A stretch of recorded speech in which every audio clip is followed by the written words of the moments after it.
Oke, baik. Hari ini kita akan berbicara mengenai cloning DNA. Jadi sebelum kita masuk lebih dalam lagi tentang cloning DNA, saya ingin memulai dengan menceritakan penemuan-penemuan bersejarah atau milestone dari DNA research ya. Jadi sebenarnya ide bahwa DNA itu atau bukan DNA ya, tapi bahwa makhluk hidup itu memiliki unit hereditas yang dapat diturunkan dalam bentuk pesan dari satu generasi ke generasi yang lain itu sudah ada di pikiran manusia sekitar 350 before Christ ya. Jadi apa namanya? Filosof-filosof zaman dulu seperti Aristoteles sudah memikirkan hal itu. Tetapi evidence atau bukti empirisnya itu baru pertama kali ditemukan oleh Gregory Mendel ya. Jadi dia yang pertama kali berhasil mengidentifikasi bahwa ada unit hereditas yang bisa diturunkan dan ada pattern tertentu yang diikuti. Itu semua pertama kali dibuktikan oleh Gregory Mendel. Baru sekitar 50 berapa puluh tahun yang lalu, belum sampai 100 tahun yang lalu, saintis yang namanya Avery dia yang berhasil membuktikan bahwa DNA itu adalah molekul yang membawa informasi genetik. Kemudian pada tahun 1953 struktur dari DNA itu berhasil dipecahkan. Jadi DNA itu berhasil ditentukan strukturnya, ditentukan urutannya, dan ini betul-betul satu pencapaian yang luar biasa ya. Selanjutnya dengan keberhasilan penentuan struktur dari DNA, selanjutnya pada tahun 1968 sampai 1973 di situ ada Berg, Cohen, sama Boyer, mereka yang pertama kali menciptakan rekombinan DNA. Nah, ini akan jadi fokus dari pembicaraan kita hari ini. Kemudian periode tahun 74 sampai 77 di situ juga ditemukan teknik apa namanya? Sequencing ya yang digunakan untuk menentukan urutan DNA. Kemudian pada tahun 2023 teknik sequencing itu digunakan untuk menentukan urutan DNA dari manusia. Jadi keseluruhan urutan DNA dari manusia itu sudah ada, sudah berhasil dipublikasi pada tahun 2003.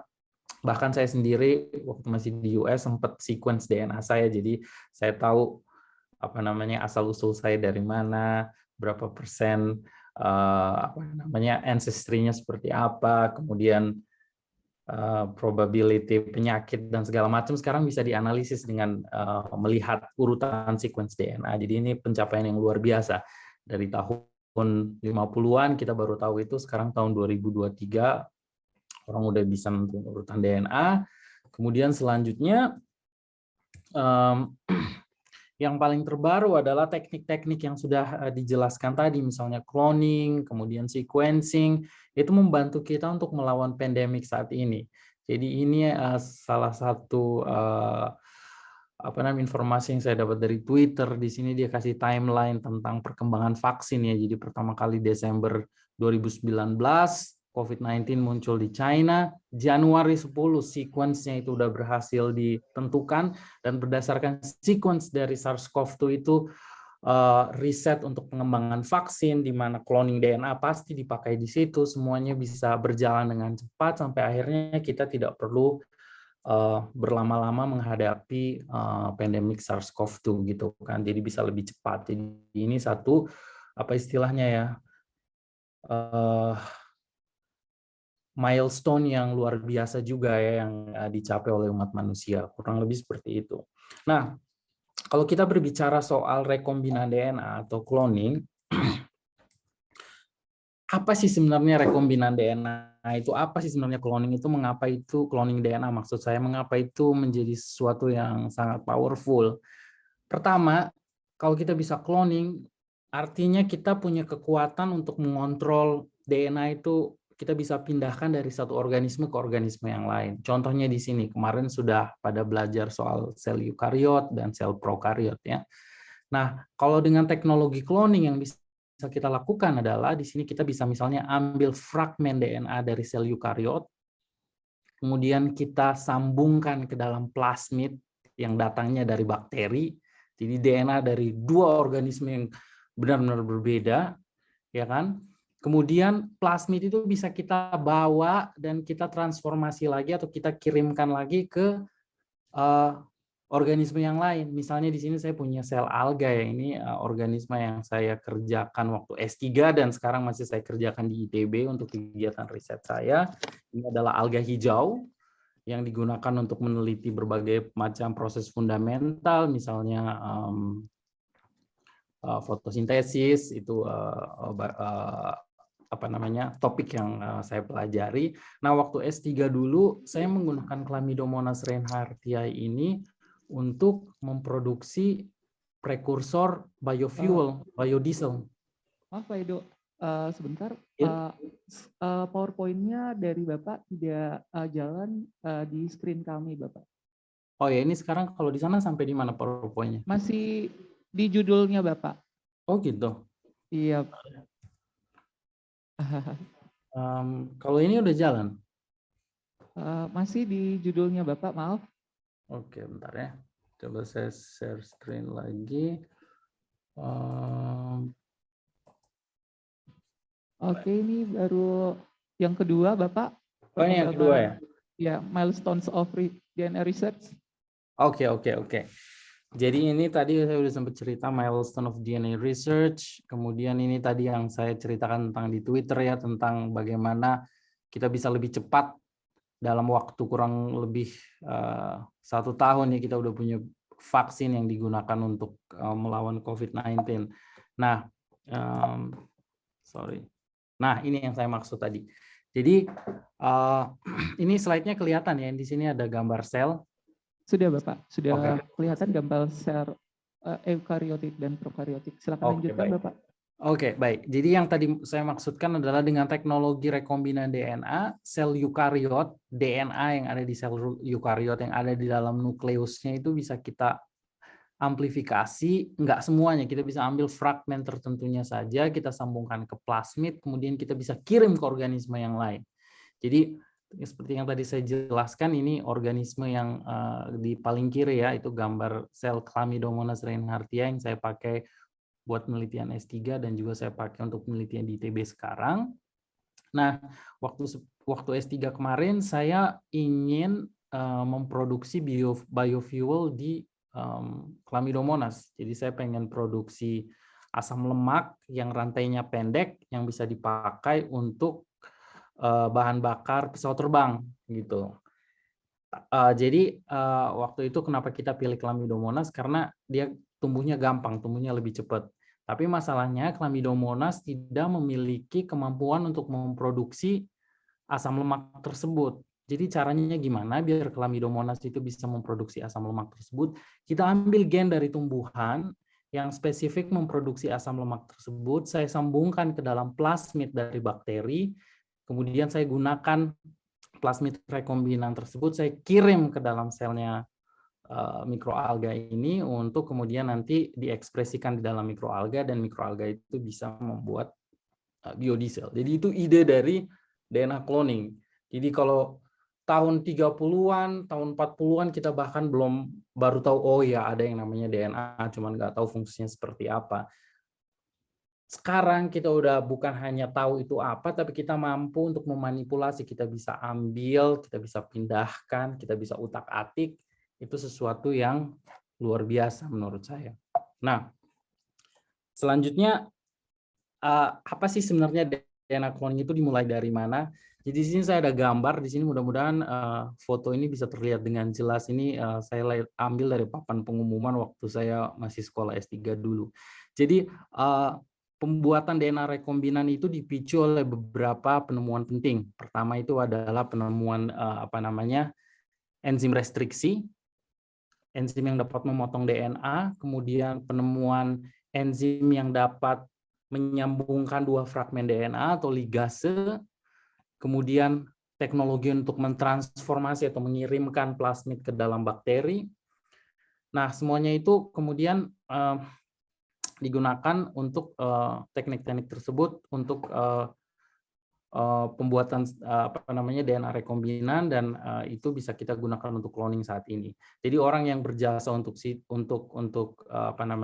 teknik tersebut ada Boyer, Cohen sama Berg. Mereka dari Stanford atau salah satu dari mereka dari UCSF, pokoknya di West Coast ya, dari Amerika di tahun 50-an, tahun 60-an, tahun 70-an. Jadi di sini saya punya gambar yang mengilustrasikan bagaimana proses tersebut berjalan secara umum. Jadi kalau kita punya plasmid misalnya pada tahun 70-an itu, dengan teknologi rekombinan DNA ini mereka pertama kali mengkloning gen insulin dari manusia dan diekspresikan di E. coli. Jadi yang warna biru ini merepresentasikan insulin dari manusia. Insulin manusia itu disambungkan ke dalam plasmid dari bakteri menjadi yang namanya DNA rekombinan. Jadi ada yang bagian yang dari bakteri, kemudian yang warna biru ini adalah gen dari manusia. Kemudian rekombinan plasmid ini kemudian dikirimkan atau ditransformasikan ke dalam bakteri, biasanya E. coli. Kemudian nanti E. coli itu akan memperbanyak plasmid, dan plasmid ini bisa kita isolasi kembali dan bisa kita gunakan untuk kepentingan-kepentingan yang lain, atau kita bisa gunakan plasmid itu untuk mengekspresikan protein yang kita mau. Kurang lebih seperti itu. Nah, kalau Bapak Ibu ada pertanyaan, boleh stop saya aja di tengah-tengah. Kalau mau diskusi, mau bertanya, silakan. Nah, selanjutnya, apa sih dampak dari penemuan ini, dari penemuan DNA rekombinan ini? Ini jadi cikal bakal adanya industri bioteknologi yang ada di dunia saat ini. Dan untuk Amerika sendiri, industri bioteknologi itu menyumbangkan sekitar pada tahun 2012 ya, itu sekitar 324 billion US dollar atau sekitar 14 triliun. Jadi ini menyumbangkan uang yang cukup banyak untuk devisa negara gitu. Nah, kita Indonesia kapan? Nah, kita mulai dari sekarang ya, maksudnya kita belajar dulu nih DNA rekombinan, cloning seperti apa. Nah, sekarang saya akan menceritakan bagaimana kita membuat DNA rekombinan. Sebenarnya ada beberapa teknik yang bisa kita pakai, tapi yang akan saya bahas hari ini adalah dengan menggunakan enzim restriksi. Nah, ini gambaran secara umum. Nanti saya akan bahas satu persatu step-step ini dalam beberapa slide berikutnya. Pertama, kalau kita mau cloning, apa sih yang kita butuhkan? Ya tentunya yang paling pertama yang kita butuhkan adalah materi yang mau kita clone, dalam hal ini DNA. Jadi DNA itu harus kita dapatkan terlebih dahulu. Kita harus pikirkan sumbernya datang dari mana, apakah itu DNA dari bakteri atau itu DNA dari tumbuhan. Nah, kan kalau kemarin udah belajar tentang sel prokariot, sel eukariot, itu kan komposisi letak dari DNA itu kan berbeda-beda. Kalau sel prokariot itu cuma ada di sitoplasma, sedangkan kalau sel eukariot dia dibungkus oleh membran lagi. Jadi berarti proses untuk mendapatkan materi genetik yang murni itu atau DNA yang murni itu butuh proses yang berbeda-beda. Jadi kalau mengekstraksi DNA dari tumbuhan atau mengekstraksi DNA dari bakteri tentu membutuhkan teknik yang berbeda-beda. Jadi itu harus dikuasai terlebih dahulu. Jadi sebelum kita memulai cloning, kita harus mendapatkan starting material yang murni. Itu kalau kita bicara soal sel prokariot atau eukariot. Gimana kalau virus? Bisa juga kita clone. Tapi tergantung materi genetiknya apa dulu. Kalau materi genetiknya RNA, berarti RNA-nya yang harus diisolasi, kemudian dikonversi menjadi DNA, baru kemudian itu bisa kita gunakan untuk cloning. Nah, setelah kita mendapatkan DNA yang kita mau atau kita inginkan, berikutnya bagian mana yang mau kita clone? Nah, itu yang kita perbanyak. Di sini kita biasa gunakan teknik PCR. Setelah kita perbanyak daerah yang mau kita clone tersebut, kemudian berikutnya kita sambungkan dengan plasmid. Jadi plasmid ini adalah kendaraan yang dipakai untuk membawa fragmen yang kita mau. Nah, kemudian cara menyambungkannya itu yang bermacam-macam. Nah, di sini kita akan menggunakan teknik yang namanya restriksi dan ligasi. Jadi fragmennya dipotong dengan enzim restriksi, kemudian dilem atau disambungkan dengan bantuan enzim ligase membentuk yang namanya DNA rekombinan. Kemudian proses selanjutnya, jadi setelah dipotong, diligasi, selanjutnya ditransformasi. Transformasi itu adalah istilah yang kita pakai untuk menggambarkan proses mengirimkan DNA asing dari luar ke dalam bakteri. Jadi kita akan transformasi itu ke dalam bakteri. Kemudian bakteri itu kemudian harus kita seleksi dan kita screen. Kita harus mengidentifikasi bakteri mana yang membawa plasmid yang kita mau. Selanjutnya plasmidnya itu setelah kita mengidentifikasi bakteri yang membawa plasmid tersebut, selanjutnya kita bisa murnikan dan kita bisa gunakan sesuai dengan kepentingan kita. Jadi cloning kita mau pakai untuk apa, itu juga tergantung kebutuhan kita. Kalau seperti yang saya jelaskan di contoh di awal, saya pernah pakai cloning untuk mengekspresikan gen dari tumbuhan supaya bisa bikin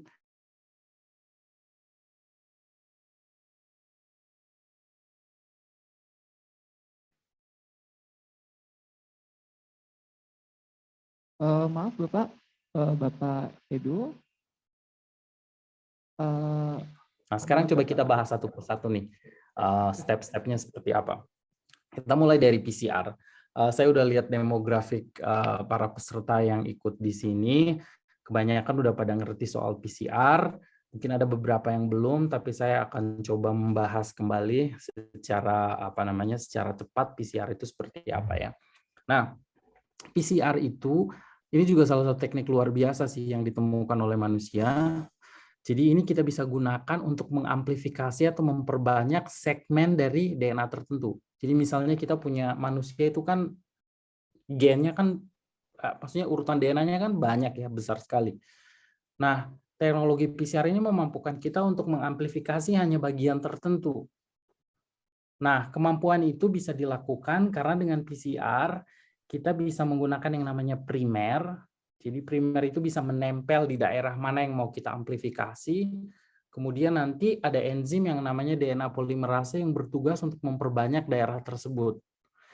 Jadi kalau kita ngomong soal PCR ada 3 tahapan penting. Yang pertama itu denaturasi, itu template DNA yang mau kita amplifikasi itu dipisahkan karena DNA kan double stranded ya, untai ganda dipisahkan. Kemudian primer yang kita desain secara spesifik, mungkin kemarin sudah belajar apa istilahnya software-software yang bisa kita pakai untuk mendesain primer khusus. Nah, primer itu yang kemudian akan menempel pada tempat yang kita mau, dan setelah dia menempel di situ, DNA polimerase akan melakukan pemanjangan.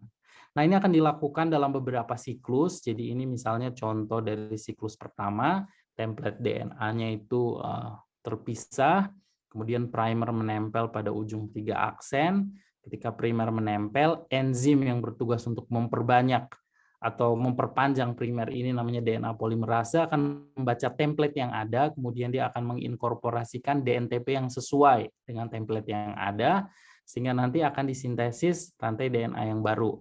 Ada satu yang lama, ini yang baru. Kemudian ketika siklus ini diulang berkali-kali, pada akhirnya kita akan dapat fragmen yang lebih pendek yang berisi gen yang mau kita amplifikasi. Kurang lebih seperti itu proses PCR. Intinya seperti itu. Jadi kuncinya di sini apa? Kalau kita mau mengamplifikasi gen untuk cloning, kuncinya di mana? Primer design. Kita harus mendesain primer yang tepat, primer yang benar, supaya kita bisa mengamplifikasi daerah yang kita mau, yang ingin kita gunakan untuk cloning. Nah, sekarang tentang primer design untuk cloning, khususnya cloning dengan menggunakan enzim restriksi. Contohnya di sini, gambar di sini merepresentasikan fragmen yang ingin saya clone. Misalnya di sini yang warna hijau ya, jadi dari AG sampai berakhir di CGT itu yang mau saya clone. Nah, tahap pertama yang harus saya lakukan adalah saya akan mendesain primer. Jadi di sini saya punya forward primer atau primer forward yang akan menempel pada rantai yang bawah ya. Dia urutannya sama dengan rantai yang atas, tapi dia akan menempel pada rantai yang bawah. Sama juga primer reverse, dia akan menempel pada rantai yang atas, kemudian nanti akan dilakukan amplifikasi. Nah, yang harus teman-teman ingat semua, atau rekan-rekan di sini ingat, bahwa ketika kita ingin melakukan cloning dengan menggunakan enzim restriksi, primer yang kita desain itu harus kita tambah beberapa sequence, yaitu sequence yang spesifik untuk enzim restriksi. Jadi di sini saya punya ada sequence tambahan yang menggantung di sini ya, artinya dia tidak bisa berikatan dengan template aslinya, tapi di sini penting digunakan untuk cloning nanti. Jadi nanti enzim restriksi yang kita gunakan akan mengenali daerah ini. Nah, ini bisa kita gunakan untuk cloning, nanti detailnya kita bisa lihat nanti. Tapi poin yang ingin saya sampaikan saat ini adalah ketika mendesain primer untuk cloning menggunakan teknik enzim restriksi, kita harus mendesain juga sequence tambahan yang membawa enzim restriksi spesifik yang akan digunakan untuk cloning. Nah, setelah kita lakukan PCR, selanjutnya adalah produk PCR tersebut harus kita elektroforesis supaya kita verifikasi ukurannya betul atau tidak. Jadi kalau misalnya di sini saya pengen mengamplifikasi kurang lebih sekitar 120 base pair. Nah, gimana saya tahu kalau produk PCR saya itu betul atau benar ukurannya sekian? Kita gunakan teknik yang namanya elektroforesis gel agarosa. Nah, jadi nanti di sini DNA itu di-run di dalam atau dimasukkan ke dalam gel agarosa ya, agar-agar.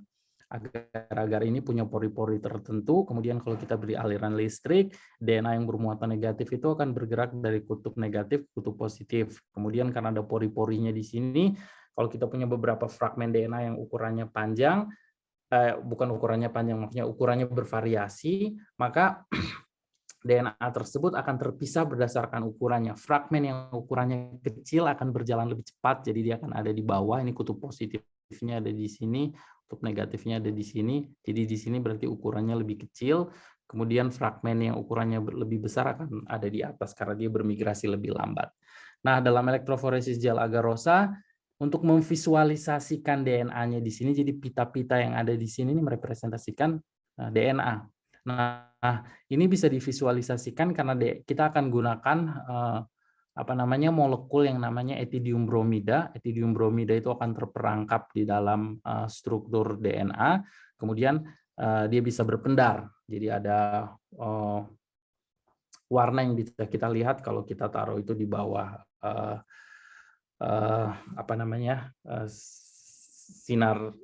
sinar UV ya, kita bisa lihat DNA itu berpendar. Nah, itu bisa kita gunakan. Jadi pakai etidium bromida untuk melihat DNA. Kemudian yang ketiga, untuk memverifikasi ukuran dari DNA tersebut, kita bisa menggunakan yang namanya molecular weight marker. Jadi di sini yang paling ujung sini ini menggambarkan molecular weight marker itu adalah DNA yang sudah kita ketahui ukurannya dengan pasti. Ini kita bisa beli, jadi kita tahu pasti. Misalnya yang paling bawah ini ukurannya berapa base pair, kemudian yang berikutnya berapa base pair. Nanti kalau beli marker ini di perusahaan, mereka akan kasih tahu detailnya seperti apa. Jadi dari situ, misalnya kita tahu, oh ini fragmen yang saya mau nih misalnya. Step berikutnya apa? Step berikutnya adalah fragmen ini kita potong dari agarosa, kita ekstraksi keluar, kemudian kita murnikan. Nah, teknik yang, sebelum kita masuk ke situ, ini cuma slide yang menggambarkan cara membuat gel agarosa. Gampang sih sebenarnya. Kita punya tray yang kita pakai, cetakan yang kita pakai untuk membuat agarnya. Agarnya itu kita lelehkan, dia bentuknya powder. Kita lelehkan, kemudian kita kasih sisir di sini, jadi dia bisa membentuk sumur. Kemudian sampelnya kita load di sana, terus kita run dari kutub negatif ke kutub positif. Nah, ini penting nih, kadang-kadang ada yang suka salah di lab, buru-buru ya, jadi nggak memperhatikan ini, jadi kadang-kadang sumurnya dipasang di kutub positif, akhirnya DNA-nya malah hilang. Jadi ini sesuatu yang harus diperhatikan. Oke, itu tentang elektroforesis gel agarosa. Nah, tadi yang saya bilang, jadi produk PCR yang kita mau, kita potong dari gel, kemudian kita masukkan ke dalam tubes, kita lelehkan, dan kita masukkan ke dalam kolom spesifik. Jadi ada orang yang menjual kolom yang bisa kita gunakan untuk memurnikan produk PCR. Jadi setelah kita lelehkan, kita masukkan ke dalam kolom, DNA yang bermuatan negatif itu akan terperangkap di kolom, kemudian kita cuci dengan buffer beberapa kali, kemudian di bagian terakhirnya kita bisa elusi keluar dari kolom dan kita bisa dapatkan DNA yang murni. Nah, ini suatu tahap yang penting ya, karena kita ingin DNA yang murni untuk melakukan cloning. Jadi ini sesuatu yang krusial yang harus dilakukan sebelum kita melakukan restriksi atau ligasi. Mungkin sampai di sini ada pertanyaan mungkin sebelum saya lanjut. Atau mungkin terlalu cepat atau gimana? Baik, Bapak Ibu peserta, ada yang memiliki pertanyaan, boleh acungkan tangannya. Oke, ada satu pertanyaan secara Oke, offline di sini, Bapak. oke, silakan. Saya izin sebentar. Mohon maaf, Ibu yang mau bertanya boleh maju ke depan. Baik, Ibu. Silakan nama dari mana.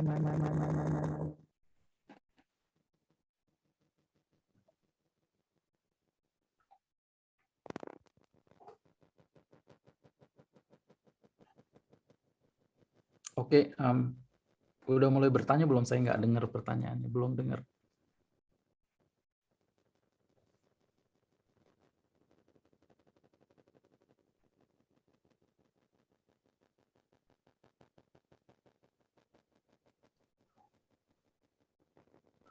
Maaf Kak Jack, ini suaranya belum terdengar.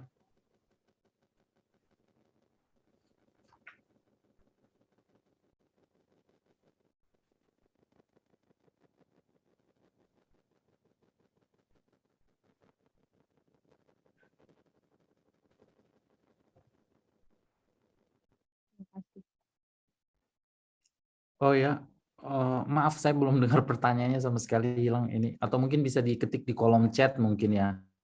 Ini sebenarnya ada dari, saya lihat tadi Bapak, dari. apa suara kami terdengar dengan baik? Iya, sekarang terdengar. Oke, baik. Apa pertanyaan dari Ibu Helen juga Bapak dapat dengan baik, Bapak? Enggak, saya enggak dengar Oh, sama tidak sekali. sama sekali. Oke. Ya. Mohon maaf, kami izin untuk ulangi sekali lagi, Bapak. Iya, silakan. Baik, terima kasih. Apakah suara saya terdengar, Pak? Iya. Baik.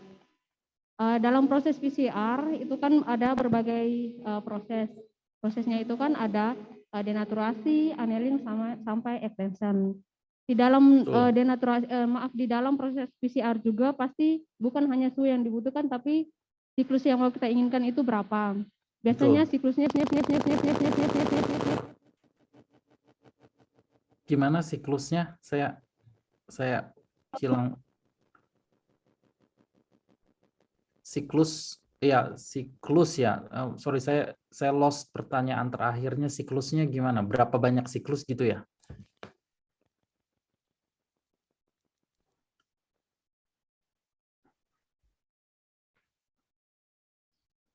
Halo? ya.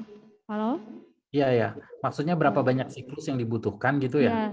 Ya, terus penentuan siklusnya itu berdasarkan apa? Ataukah berdasarkan panjang DNA yang kita butuhkan atau apa, Pak? Oh ya, Terima kasih. oke. Mengenai siklus, biasanya sih kalau untuk jadi tujuannya siklus itu kita ingin mendapatkan produk yang banyak ya. Nah, biasanya 30 sampai 35 siklus itu udah cukup untuk mendapatkan produk yang kita mau untuk di-clone. Kalau primer kita bagus dan primer kita spesifik ya. Jadi biasanya 30, mungkin 25 kalau itu juga udah cukup sih, tapi biasanya saya 30 sampai 35 itu yang biasa saya pakai untuk mengamplifikasi fragmen yang mau saya PCR. Tergantung juga template-nya dari mana gitu. Kalau template-nya itu udah sesuatu yang murni, biasanya lebih gampang di PCR, tapi kalau misalnya kita ekstraksi misalnya mikroba yang dari tanah gitu kan, dalam proses ekstraksi itu biasanya banyak chemicals yang menginhibisi PCR, jadi itu kadang-kadang harus agak-agak tricky PCR yang seperti itu. Kalau mengenai fragmen, apa istilahnya, seberapa panjang itu lebih berhubungan dengan ininya, extension-nya, temperatur, bukan temperatur extension, tapi waktu extension-nya itu yang kita main-main di situ. Jadi biasanya kalau kita pakai enzim Taq polimerase, dia memperpanjang fragmen itu, kalau nggak salah, 1000 base pair per 30 detik gitu kalau nggak salah ya. Jadi nanti bisa dikalkulasi sendiri kalau misalnya fragmen saya 2, ya nanti coba di double check sih di Google aja tepatnya berapa. Cuman tiap DNA polimerase itu punya kemampuan sendiri-sendiri. Gitu. Jadi kalau misalnya ada yang kemampuannya 1000 base pair per 30 detik, ya berarti kalau mau mengamplifikasi fragmen yang panjangnya 2 KB, ya berarti kita harus waktu extension-nya kita bikin 2 menit, kurang lebih seperti itu.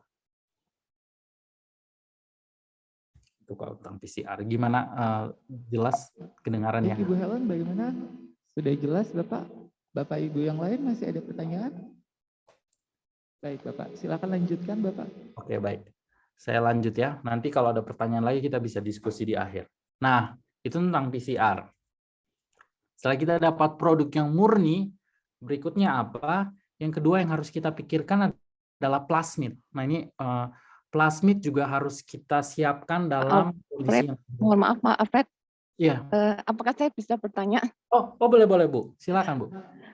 Tadi terkait dengan yang hasil elektroforesis yang kemudian diambil. Iya. Nah, kami punya pengalaman karena kami pernah melakukan isolasi DNA, kemudian di PCR dari tanah ya, isolasi DNA dari tanah, kemudian di PCR, terus menggunakan primer universal, kemudian dinaturin gel elektroforesis. Iya. Nah, kemudian kan terbentuk pita-pita. Iya. Terus kami ambil menggunakan tip pipet yang kami potong agar bisa mengambil pitanya itu. Iya. Kemudian kami elusi. Iya. Memang tidak kami lakukan tahap seperti tadi disaring lagi gitu ya. Iya. Kemudian kami PCR lagi, itu hilang. Iya. Mungkin apakah Bapak bisa memberikan solusinya? Terima kasih Pak. Iya. Jadi memang ada teknik-teknik, ada yang sebelum teknik pemurnian ini ada teknik konvensional. Biasanya orang bisa aja langsung kalau produknya banyak, jadi dia pakai pipet, kemudian langsung dicolokin ke dalam misalnya fragmen yang dia mau, misalnya ini yang mau dia purifikasi ya, dia ambil kemudian di PCR lagi misalnya kalau tadi dalam tujuan riset yang Ibu mau, itu bisa juga secara teori, cuman problemnya adalah konsentrasinya kadang terlalu sedikit gitu. Satu. Kemudian waktu kita melakukan ini kan, ini ada buffer yang digunakan untuk ngeranjel agarosanya dan segala macam. Jadi itu kemungkinan besar juga menginhibisi PCR yang dilakukan. Makanya kalau teknik pemurnian, teknik untuk memurnikan produk PCR itu, kalau rekomendasi saya sih paling gampang dipotong aja ini gelnya, kemudian diekstraksi, baru nanti mau dilanjutkan, misalnya mau diklon atau mau di re-PCR, at least starting materialnya itu lebih murni dan sudah terpisahkan dari komponen-komponen yang lain gitu Bu. Berarti tidak langsung setelah dielusi, diekstraksi langsung, baru di PCR ya? Iya, kalau mau kayak gitu. Tapi kalau pakai kolom ya, kalau pakai yang teknik yang ini ya. Jadi gelnya dipotong. Jadi kalau dipotong kan berarti kita dapat semua fragmennya ya. Kemudian kita lelehkan, baru kita masukin ke kolom. Kalau setelah dimasukin ke kolom ini kan ada beberapa tahap pencucian. Jadi di situ nanti terakhirnya kita bisa dapat fragmen yang jumlahnya lebih banyak. Mau kita kirim langsung sequencing bisa, mau kita clone bisa, atau mau kita PCR lagi, mungkin akan lebih ini, chance untuk successful-nya lebih gede gitu menurut saya. Makasih Pak. Iya, sama-sama Bu. Oke, jadi tadi tentang PCR. Selanjutnya kita balik lagi ke sini. Jadi tadi kita udah ngomong soal PCR, bagaimana mendapatkan fragmen yang ada. Kemudian plasmid, jadi kita harus dapat plasmid yang murni. Nah, sebelum kita ngomong soal atau kita membicarakan digestion dan ligation atau pemotongan dan ligasi, kita kenalan dulu sama plasmid. Plasmid yang digunakan untuk cloning ini seperti apa, komponen-komponen penting dalam plasmid itu apa saja. Nah, kalau Bapak Ibu menggunakan plasmid untuk cloning, plasmid ini bukan plasmid natural lagi yang biasa ada di dalam E. coli, tetapi ini plasmid yang sudah dimodifikasi untuk cloning. Jadi ada 3 komponen penting dari plasmid cloning yang biasa digunakan. Yang pertama itu kita sebut sebagai multiple cloning sites. Itu ada di sini ya. Jadi di sini plasmid namanya pBlueScript SK Plus. Ini yang akan digunakan dalam workshop kali ini. Ukurannya 2961 base pair. Kemudian Di sini komponen penting pertamanya adalah multiple cloning sites. Ini berisi daerah yang bisa kita gunakan untuk memasukkan atau menginsersikan fragmen yang sudah kita PCR tadi dengan menggunakan pilihan enzim restriksi yang ada di sini. Gitu. Nah, uniknya si multiple cloning site ini apa istilahnya ditempatkan pada gen yang namanya LEGZ. Nanti kita akan jelaskan lebih detail lagi ini fungsinya untuk apa, tapi LEGZ ini fungsinya untuk screening nanti. Jadi kalau insert kita masuk di sini, LEGZ-nya rusak, nanti dia akan memberikan report tertentu, warna tertentu. Kalau LEGZ-nya itu nggak kemasukan insert, dia akan tetap fungsional, nanti dia akan memberikan warna tertentu. Nanti saya akan diskusikan ini di bagian screening dan selection. Tapi yang pertama adalah multiple cloning sites. Kemudian yang kedua, yang penting adalah antibiotic resistant gene. Nah, untuk plasmid ini dia menggunakan ampicillin. Nah, ini tujuannya untuk apa? Ini bisa kita pakai untuk melakukan seleksi nanti. Jadi setelah melakukan transformasi, bakteri mana yang membawa plasmid, bakteri mana yang tidak membawa plasmid, itu bisa kita eliminasi atau kita bedakan, bukan bedakan sih, seleksi lebih ke mengeliminasi, yang membunuh ya. Jadi yang survive itu yang memiliki antibiotic resistant gene ini. Gitu. Jadi pikirlah tentang apa natural selection atau kayak COVID-19 sekarang siapa yang udah punya vaksin chance untuk survive-nya lebih gede mungkin kayak gitu ya karena udah punya antibody. Nah, ini ampicillin resistant gene digunakan untuk seleksi. Nah, ini macam-macam. Umumnya biasanya orang gunakan ampicillin tapi bisa juga kanamycin, macam-macam itu bisa kita pakai. Kemudian yang ketiga adalah origin of replication. Ingat, plasmid itu adalah material genetik yang dapat mereplikasi dirinya sendiri. Itu karena ada origin of replication. Nah, untuk kepentingan cloning, origin of replication ini menentukan berapa banyak kopi plasmid yang dibuat. Jadi ada plasmid yang dibuat untuk high copy number atau direplikasi dalam jumlah yang banyak. Kalau Bapak Ibu pengen dapat cloning atau DNA rekombinan yang banyak ya untuk sequencing atau apa mungkin pakai high copy number. Tapi kalau misalnya kalau dulu waktu saya S3 saya mau mengekspresikan protein tapi kalau kebanyakan plasmidnya dia akan ngebunuh organisme host yang dipakai. Jadi caranya adalah saya harus pakai plasmid dengan copy number yang rendah. Plasmidnya ada tapi jangan terlalu banyak. Nah, itu bagian mana yang mengontrol itu dari origin of replication. Jadi high copy number, low copy number. Nah, ini contoh beberapa plasmid lain lagi yang dipakai. Ini ada Topo TA, ini saya gunakan kemarin untuk memperbanyak fragmen gen LCI1 namanya yang saya pakai untuk riset S3. Ini waktu saya postdoc kemarin, saya pakai plasmid ini untuk mengekspresikan transcription factor dari tumbuhan ya di E. coli gitu. Jadi plasmid macam-macam poinnya di situ. Nah, kemudian berikutnya setelah kita punya PCR produk yang bersih, kemudian plasmid yang bersih, selanjutnya adalah kita kenalan dulu sama enzim restriksi dan DNA ligase yang digunakan untuk cloning. Jadi enzim restriksi itu adalah enzim yang mengenali fragmen DNA pada urutan nukleotida tertentu atau yang spesifik. Misalnya EcoR1, dia mengenali ini sequence ini GAA-TTC, kemudian dia melakukan pemotongan di sini sehingga dihasilkan ujung yang berbentuk sticky ends. Nah, ini yang bagus kita pakai untuk cloning. Jadi ada apa istilahnya kalau bahasa Inggrisnya overhang gitu ya, ada yang menggantung. Nah, ini bisa dipakai untuk cloning, bagus. Kemudian ini nanti kalau fragmen yang kita mau juga dia punya ujung yang kompatibel sama ini, nanti dia bisa disambungkan.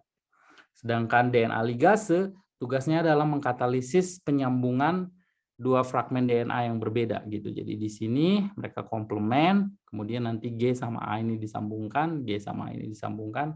Jadi dia punya jadi kayak lem gitulah. Dia menyambungkan dua fragmen DNA yang berbeda. Nah, ini yang orang ambil dari dalam sel dan digunakan untuk cloning. Nah, sekarang kita lihat bagaimana itu digunakan.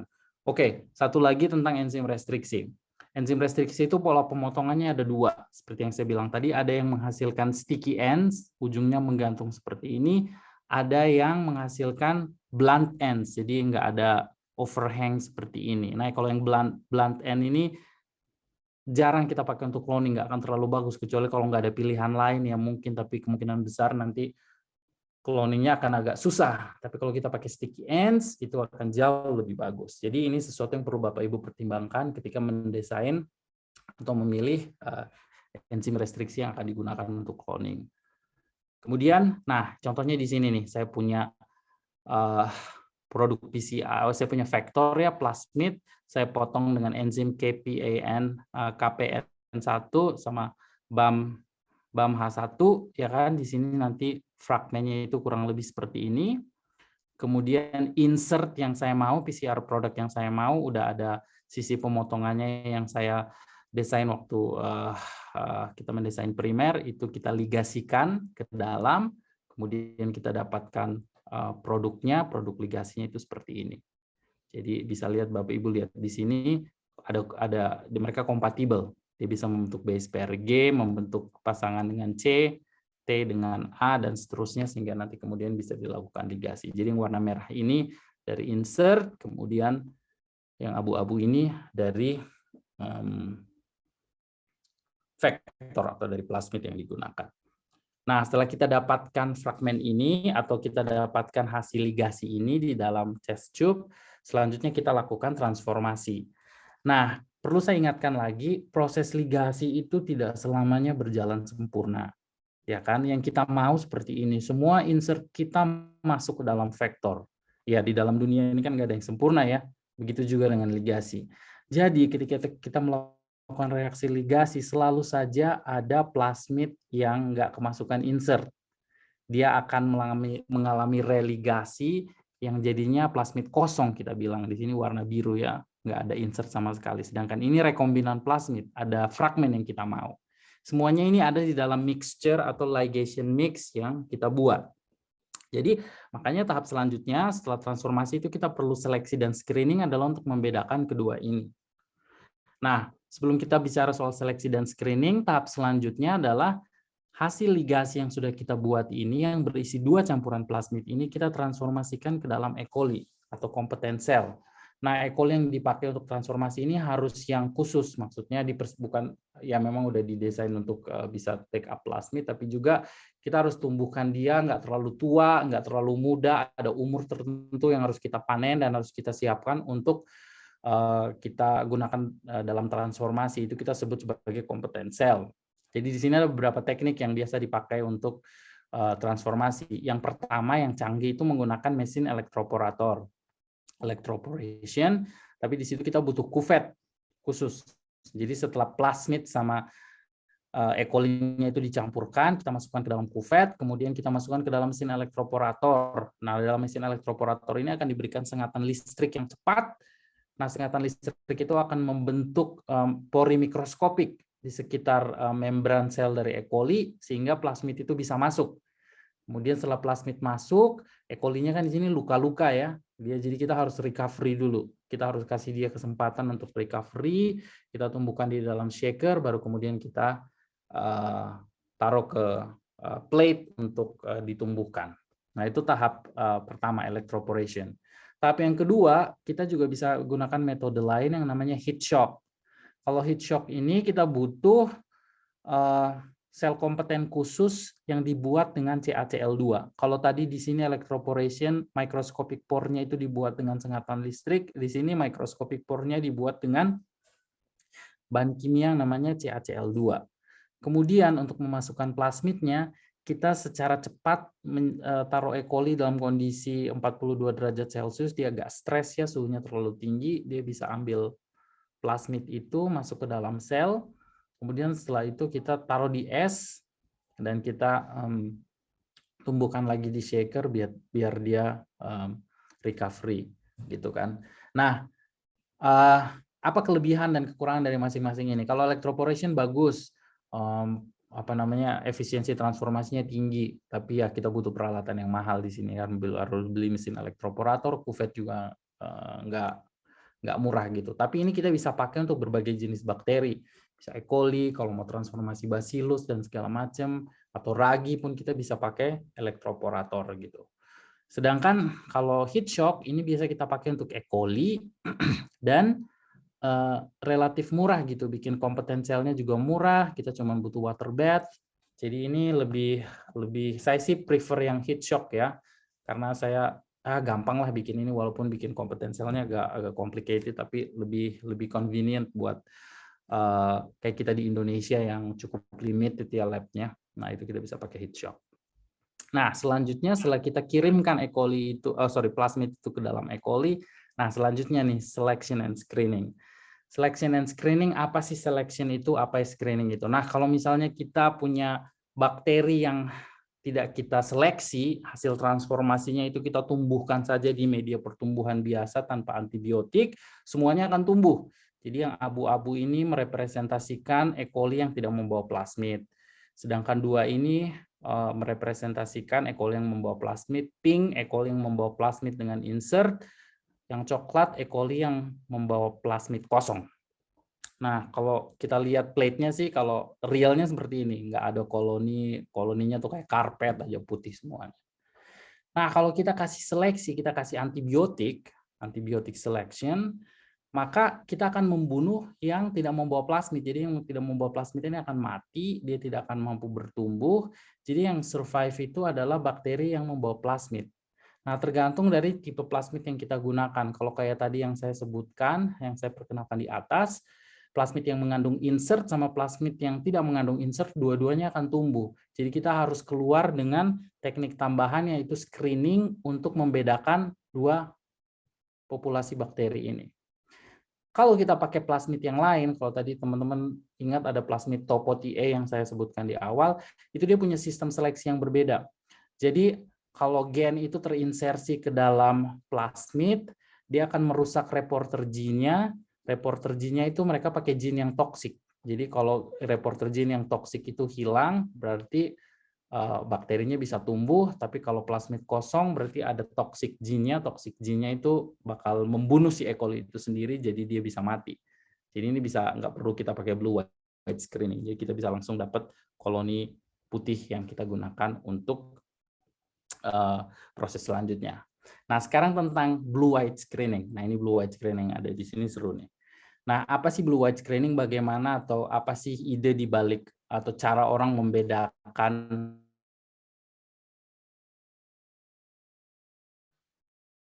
bakteri bersama insert? Di sini saya punya map-nya di sini ya. Jadi di sini saya punya plasmid yang multiple cloning site-nya itu berada di dalam gen yang namanya LAC-Z.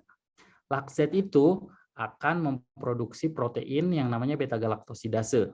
Beta-galaktosidase itu akan menghidrolisis substratnya, yaitu X-gal, dan kalau itu terhidrolisis dia akan menghasilkan warna biru. Jadi itu yang perlu Bapak Ibu ingat. LAC-Z bikin galaktosidase. Galaktosidase kalau ada, nanti dia bisa menghidrolisis substratnya akan jadi warna biru. Jadi kalau kita taruh substrat beta-galaktosidase, ada beta-galaktosidasenya diproduksi, warnanya biru. Tapi kalau gen ini kemasukan insert yang kita ligasi, otomatis LAC-Z ini akan rusak. Kalau LAC-Z-nya rusak, beta-galaktosidasenya nggak bisa diproduksi. Kalau beta-galaktosidasenya nggak bisa diproduksi, warna koloninya akan berwarna putih. Seperti ini. Tapi kalau misalnya insertnya itu nggak berhasil masuk ke dalam multiple cloning site, seperti gambar yang di samping sini, berarti LAC-Z-nya itu utuh. Dia bisa memproduksi beta-galaktosidase. Beta-galaktosidasenya ada, dia menghidrolisis X-gal, warnanya jadi biru. Jadi di sini kita lihat yang biru di sini artinya kemungkinan besar tidak akan ada insert di dalam. Plasmidnya ada, insertnya nggak ada. Kalau yang putih, plasmidnya ada, insertnya juga ada. Nah, itu yang kita mau kalau kita pakai blue white screening. Nah, jadi kurang lebih kalau cloning DNA perjalanannya seperti itu. Di PCR, dipotong, diligasi, ditransformasi, screening dan selection, kemudian plasmid isolation. Kemudian nanti ini kita bisa pakai untuk kepentingan kita. Nah, sebelum saya lanjut ke study case-nya, bisa izin bertanya lagi, Pak? Boleh. Terkait tadi untuk mengeluarkan pita DNA dari gel tadi, ya. itu bisa dengan cara diilusi saja, misalkan dengan direndam dengan buffernya saja, atau perlu akhirnya itu. Ini kan dengan agar poliakrilamid ya, kalau dengan itu. Itu apakah dengan cara direndam begitu saja sudah bisa atau ada cara lain? Kalau yang teknik yang ini yang biasa saya pakai ya Bu ya. Jadi ini pertama dipotong, benar-benar dipotong pakai silet. Jadi yang diambil itu cuman misalnya fragmen yang ini saja, yang ini misalnya ya. Yang ini misalnya ini aja yang mau kita ambil, kita potong benar-benar segini, kita masukkan ke dalam kolom. Kemudian di sini kita tambahkan buffer. Jadi ini ada kolom komersialnya, Bu. Harganya sih nggak terlalu mahal sih, sekitar 1 juta gitu udah bisa dapat 50 reaksi gitu yang bisa kita pakai. Kemudian buffer dimasukin ke sini, kemudian dilelehkan. Jadi kita biasanya taruh di suhu 55 derajat Celcius gitu supaya DNA-nya itu apa namanya? Sorry, bukan DNA, tapi gelnya itu meleleh. Kemudian setelah dia meleleh dalam bentuk cairan, kita masukkan ke dalam kolom. Nah, ketika dimasukkan ke dalam kolom, kita centrifuge. Semua komponen yang ada di sini, yang ada di dalam gel itu, etedium bromida, buffer yang digunakan untuk membuat gel segala macam itu akan melewati kolom dan keluar ke dalam tampungan ini. Sedangkan DNA yang murni itu akan ada di dalam kolom. Kemudian kita lakukan pencucian sekali lagi sampai akhirnya nanti kita bisa, teknik terakhir adalah kolomnya ini kita pindahkan ke cup yang baru, kita tambahkan air, nanti DNA-nya itu langsung keluar dari kolom gitu. Oh, berarti ini hanya khusus untuk yang pakai agarose ya, Pak? Iya, tapi sebenarnya bisa juga sih kalau dari PCR produknya langsung, jadi yang tahap pertama ini nggak perlu lewat Agarosa. Jadi kalau Ibu udah punya produk yang PCR-nya itu murni, jadi cuma 1 pita aja gitu misalnya ya, kayak kalau misalnya di gambar sebelumnya saya punya nggak contohnya. Kayak misalnya ini kan cuma 1 pita nih. Yang penting kalau dia spesifik 1 pita, nggak ada pengotor-pengotor yang lain, dan Ibu kepengen hanya dapat ini, sebenarnya nggak perlu di-run di Agarosa juga, langsung di dimasukin ke kolom, udah bisa dibersihkan juga gitu.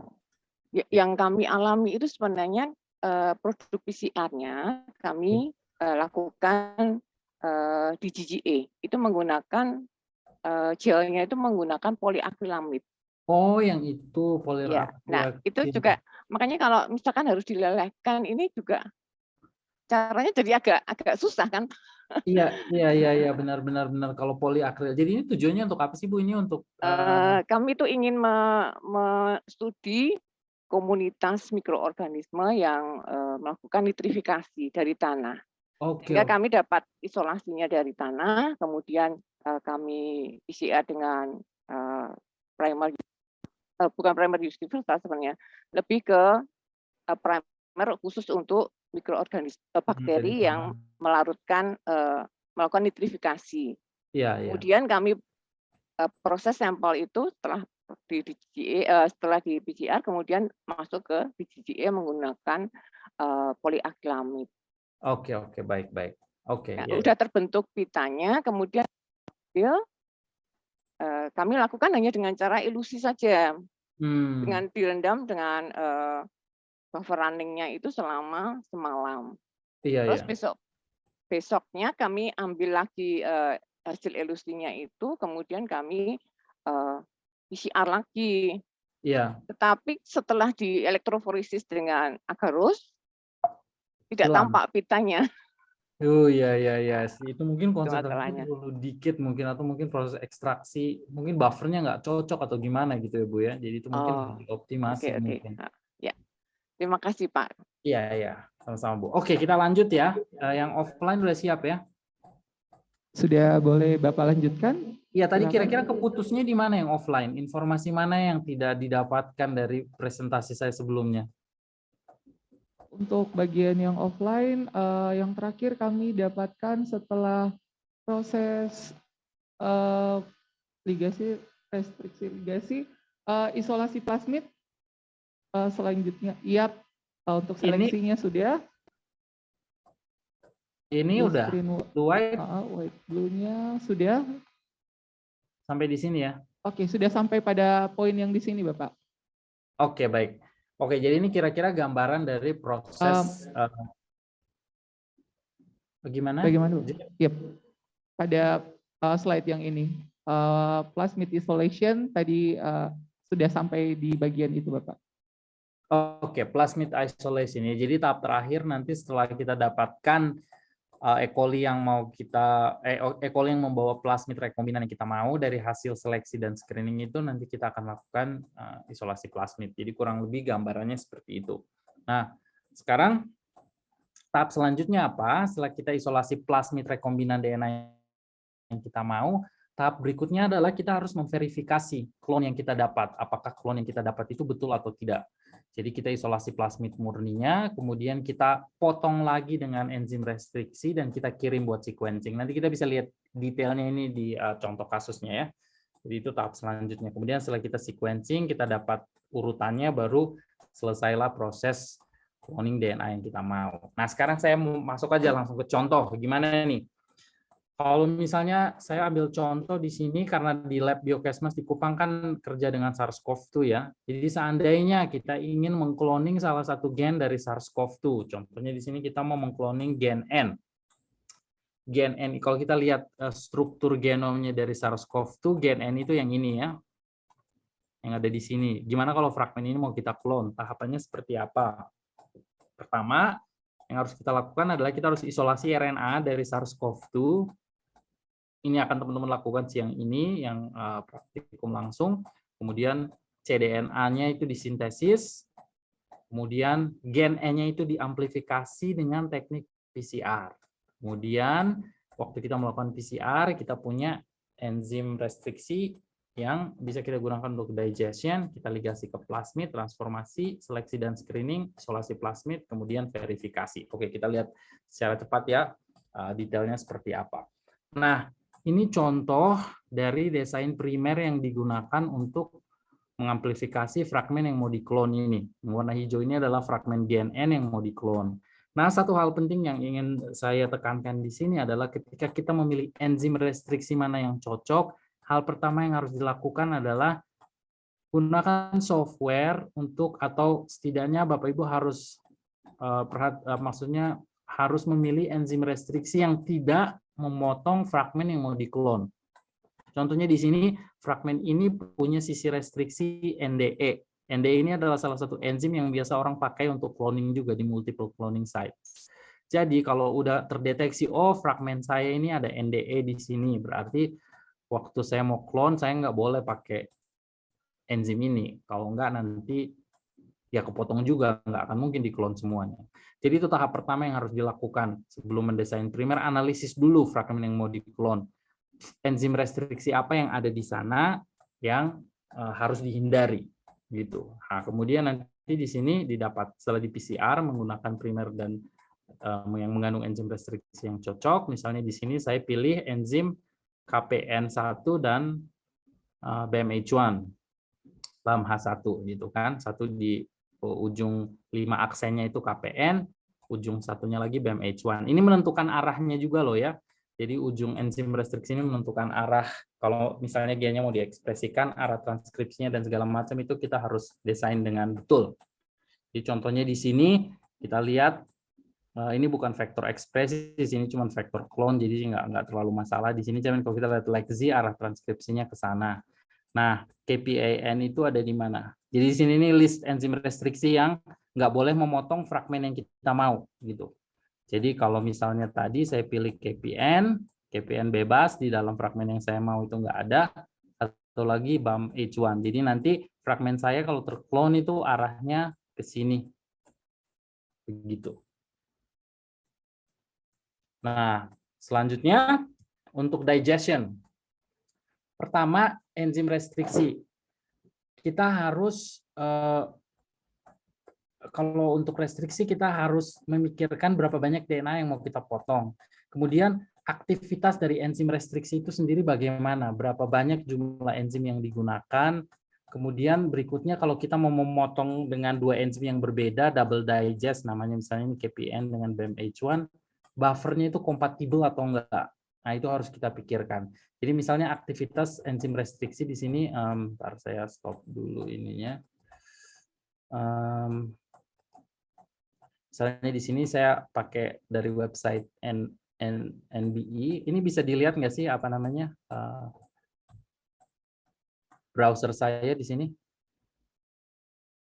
Belum, Bapak. Belum ya? Ntar saya share ya.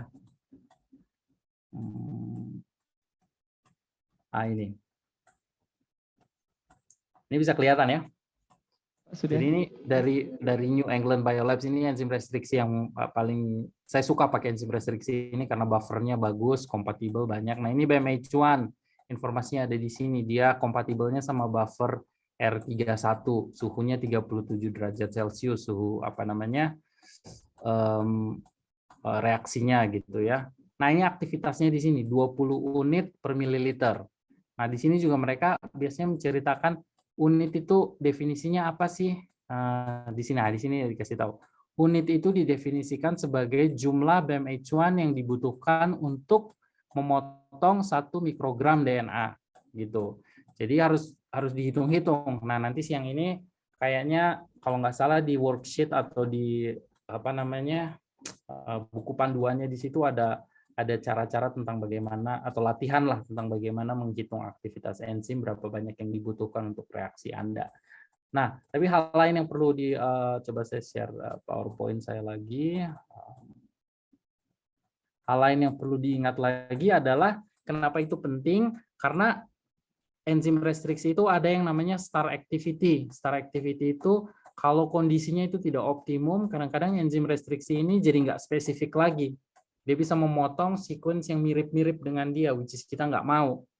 Nah, untuk menghindari star activity itu, kita harus pastikan bahwa enzim itu tidak digunakan dalam jumlah yang banyak, karena kalau enzim-enzim yang ada di pasaran itu dilarutkan dalam gliserol. Kalau gliserolnya itu terlalu tinggi, nanti malah membuat enzim itu aktivitasnya jadi nggak spesifik lagi. Kemudian kalau enzimnya dipakai terlalu banyak juga nggak boleh. Buffernya nggak kompatibel juga nggak boleh.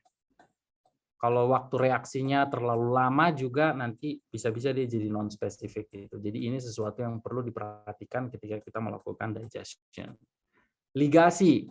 Nah, ligasi di sini yang penting itu adalah rasio antara vektor dan insert. Di sini sesuatu yang harus dioptimasi sendiri, nggak ada resep yang ini cuma resep umum, tapi ini sangat spesifik untuk ukuran gen, datangnya dari mana, urutan DNA segala macam. Jadi ini sesuatu yang harus kita optimasi sendiri di lab. Nah, ini bisa kita gunakan rumus ini, atau kalau malas ngitung bisa pergi ke ini nih, kalkulatornya ada di sini. Jadi contohnya di sini saya buka, oke saya stop share screen PowerPoint saya share screen. Oh, oke. Mohon diulangi. Iya, jadi cara menghitung menggunakan kalkulator bisa ke website ini aja. Jadi saya tadi udah buka websitenya ya. Mana tadi? Nah, ini dia. Websitenya ada di sini. Jadi ini parameter yang bisa kita masukkan. Kak Jack, kedengeran di sana? Iya. Kelihatan? Kelihatan, Bapak. Silakan. Oke. Jadi ini insert DNA. Misalnya hari ini kita mau ngeklon 120 base pair, atau ini biasanya misalnya sekarang saya mau 1000 deh. 1000 kilo base ya. 1000 base pair, 1000 kilo base ya. 1000 kilo base, kemudian DNA itu misalnya ada 3000 vektornya, besarnya sekitar 3000 base pair. Kemudian ukuran vektornya itu, atau bukan ukuran, jumlah vektor yang kita punya di lab itu sebesar let's say 1000 nanogram. Nah, berarti insert yang dibutuhkan itu kalau mau dibikin perbandingan 1:1, berarti kita harus tambahkan 333 nanogram. Seperti itu.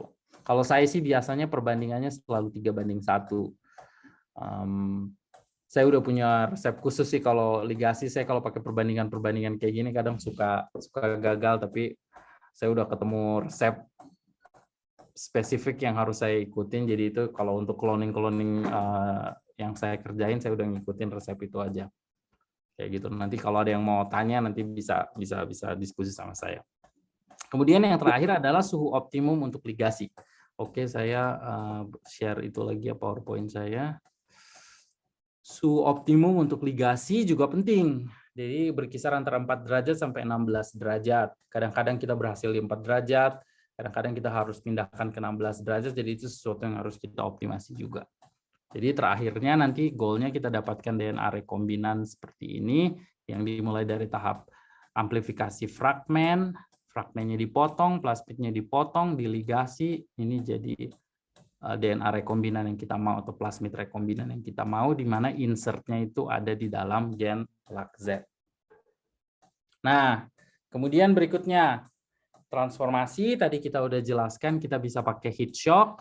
Kemudian kita bisa menggunakan ampicillin, kita tambahkan ampicillin di dalam media untuk menyeleksi bakteri yang membawa plasmid kita. Jadi either plasmid kosong atau plasmid yang mengandung insert, kita bisa seleksi menggunakan ampicillin. Kemudian tahap selanjutnya adalah kita bisa menggunakan blue white screening untuk mengidentifikasi bakteri mana yang membawa fragmen yang kita mau, seperti yang sudah saya jelaskan tadi. Nah, jadi kalau warna biru berarti nggak ada insert, kemungkinan nggak ada insert yang harus diverifikasi lagi. Warna putih kemungkinan besar ada insert, harus diverifikasi lagi. Nah, verifikasinya itu seperti apa? Di sini. Pertama yang kita lakukan adalah kita potong dengan enzim restriksi. Jadi nomor 1 itu adalah plasmid kosong ya, dari koloni putih, koloni biru yang saya isolasi, saya potong dengan enzim yang saya gunakan untuk cloning, APN sama BMH1. Jadi kalau dipotong di sini, kita bisa lihat ukuran fragmennya yang potong, kalau ada insert jauh lebih besar ya, lane nomor 2. Jadi di sini ada sekitar 120 base pair, jadi kemungkinan besar insert yang kita dapat betul gitu kan, atau DNA rekombinan yang kita isolasi itu betul. Tapi untuk memverifikasi lebih lanjut lagi, kita bisa potong dengan enzim yang lain. Nah, ini cara yang mau saya perkenalkan di sini. Nah, kalau Bapak Ibu lihat di dalam fragmen yang kita clone tadi itu ada sisi pemotongan unik yang namanya NDE. Kemudian saya pilih lagi satu enzim yang motong hanya di plasmid, yaitu SCA1. Jadi SCA1 itu cuma mengenali sisi ini, NDE cuma mengenali sisi dari si fragmen yang kita potong. Jadi kalau memang insert kita benar-benar ada di sana, berarti harus ada 2 fragmen yang terbentuk. Sedangkan kalau plasmid kosong, karena dia nggak punya insert, berarti dia nggak punya NDE. Jadi akhirnya kalau kita potong dengan NDE, cuma ada campuran NDE dan SCA1, cuma ada 1 band. Sedangkan kalau kita potong dengan NDE dan SCA1, kita akan dapat 2 fragmen seperti ini. Jadi fragmen yang ini merepresentasikan yang ini mungkin ya, sedangkan yang atas mungkin salah satunya. Pokoknya ada 2 fragmen seperti itu. Sampai sini ada pertanyaan nggak? Jadi itu yang biasa saya lakukan. Saya potong dengan beberapa enzim restriksi yang berbeda untuk memverifikasi insert yang saya mau.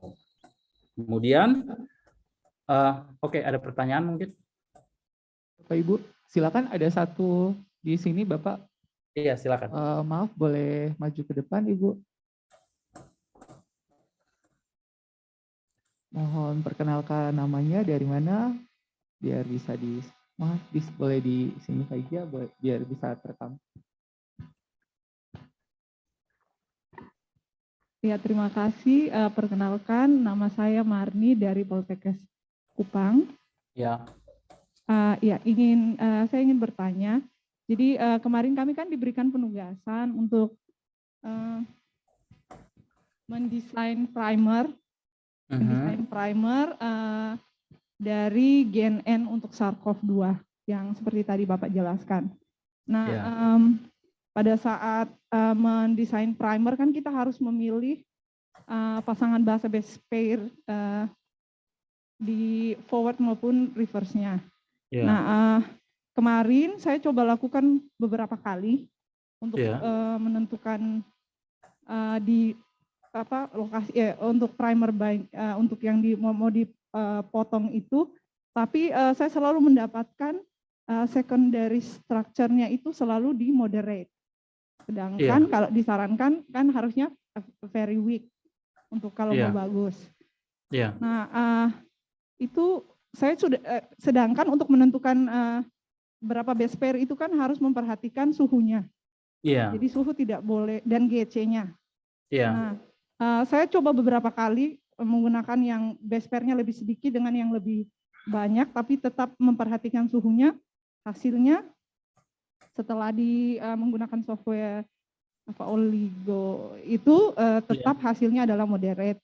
Jadi kira-kira kalau seperti itu masalahnya di mana Pak? Apakah saya harus mengganti enzim restriksinya atau seperti apa? Kemudian silakan. Kemudian pertanyaan yang kedua, tadi kan Bapak menjelaskan bahwa enzim itu ada yang sticky end dan blunt end. Apakah hanya enzim-enzim yang menghasilkan potongan berbentuk sticky end yang digunakan? bagaimana kalau misalnya apakah saya boleh memilih misalnya 2 enzim yang sama-sama menghasilkan produknya berupa belan N. Jadi belan N ketemu belan N kan sama-sama saling berikatan. Atau memang diharuskan tuh memilih yang nanti hasilnya adalah berupa sticky N. Kemudian satu pertanyaan lagi, Pak. Oke. Ya, seperti yang lagi di-share di ini kan fragmen. Ini saya hanya mau mengkonfirmasi saja. Ini kan fragmen untuk gen N pada SARS-CoV-2 itu kan yang ditandai dengan warna hijau. Iya. Pada gambar ini. Jadi fragmen gen N itu adalah sebanyak itu. Nah, untuk kita menentukan restriksinya, area restriksinya itu selalu harus mulai dari star-nya dan N-nya di awal dan di ujung. Iya, betul. Benar ya, Pak? Iya. Okay. Nah, ini sebenarnya kalau saya mulai dari yang ketiga aja ya. Ini sebenarnya bukan keseluruhan gen N ya. Ini saya cuma ngambil snapshot dari daerah ini aja.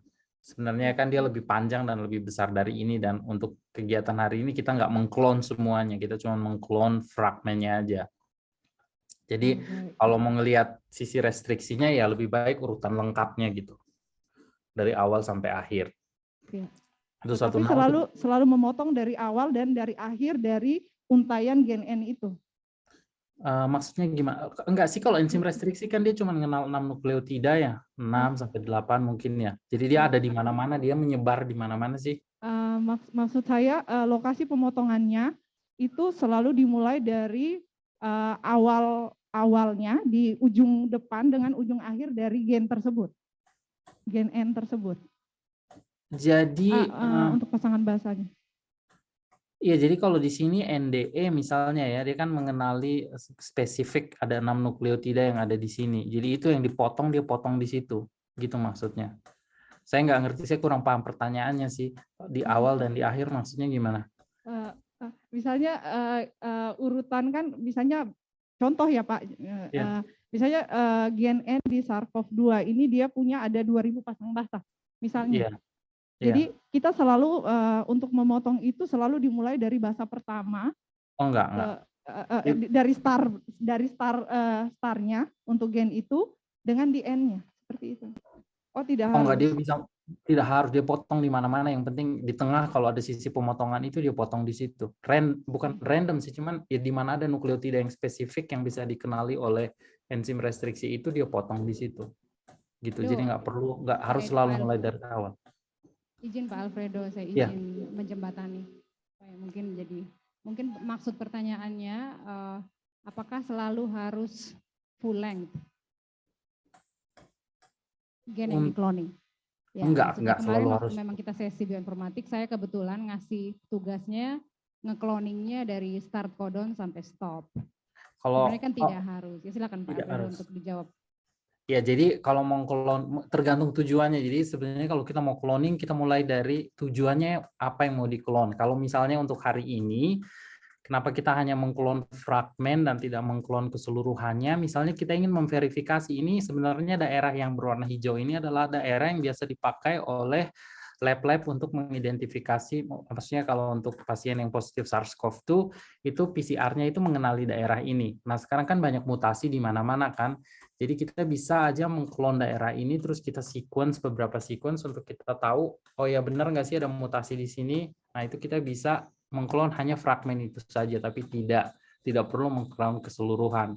Tapi beda kalau misalnya kita ingin mengekspresikan protein yang dikode oleh gen N ini, yang mau nggak mau kita harus klon semuanya dari awal. Nah, ini juga menjawab pertanyaan yang pertama tadi. Kalau kita ngeklon dari awal, mau nggak mau primer kita kan harus nempel di beberapa base pair yang pertama itu. Jadi mau nggak ada pilihan sih kalau saya bilang ya, kecuali kalau ada beberapa asam amino yang bisa dibuang, misalnya kita tahu itu nggak esensial, kita bisa skip itu untuk bisa dapat primer yang baik. Cuman kalau saya ngedesain untuk primer untuk mengamplifikasi gen yang utuh, ya saya pertama semoga primernya itu saya desain supaya TM-nya itu 55 lah setidaknya. Jadi biasanya kalau misalnya persen GC-nya itu nggak terlalu memadai, misalnya di sini banyak AT-nya di bagian awalnya, berarti saya panjangin aja. Jadi sepanjang-panjangnya itu mau nggak mau saya harus kompromi dengan itu gitu. Jadi kadang kalau syarat mendesain primer yang baik kan misalnya kita 20 base pair aja atau 21, tapi kalau 21 itu kita nggak bisa memenuhi kriteria atau parameter yang ada, JC-nya saya panjangin aja, saya panjangin sampai dia bisa memenuhi misalnya 27 atau 28. Kalau enzim restriksi saya milih yang kompatibel sama plasmid saya gitu. Jadi kalau untuk ngitung TM untuk pengikatan primer untuk mengamplifikasi fragmennya, biasanya saya nggak memperhitungkan enzim restriksinya. Saya cuma memperhitungkan bagian yang terikat dengan template saya untuk beberapa siklus pertama. Kalau untuk siklus berikutnya kan nanti dia udah menggunakan template yang baru ya. Kalau kita lihat PCR di sini, mana tadi PCR, sorry kelewat jauh. Di sini kan. Nah, lama-lama kan template yang dipakai kan itu template yang pendek ini. Jadi sebenarnya enzim restriksinya udah nggak terlalu ngaruh lagi kalau memang misalnya itu mempengaruhi TM atau seperti itu kurang lebih. Pertanyaan yang berikutnya yang kedua saya lupa apa pertanyaannya. Mudah-mudahan menjawab yang ini ya. Oke, kita lanjut aja mungkin ya karena waktu. Jadi tadi setelah kita, suara saya kedengeran di sana, sorry. Halo?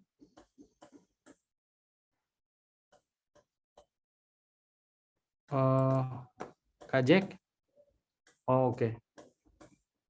Ya udah karena waktunya udah selesai, kayaknya saya nggak bisa diskusi lagi soal sequencing dan sebagainya. Nanti ini bisa didiskusikan langsung sama yang ada di di lab. Jadi saya tutup sampai di sini. Terima kasih buat waktunya.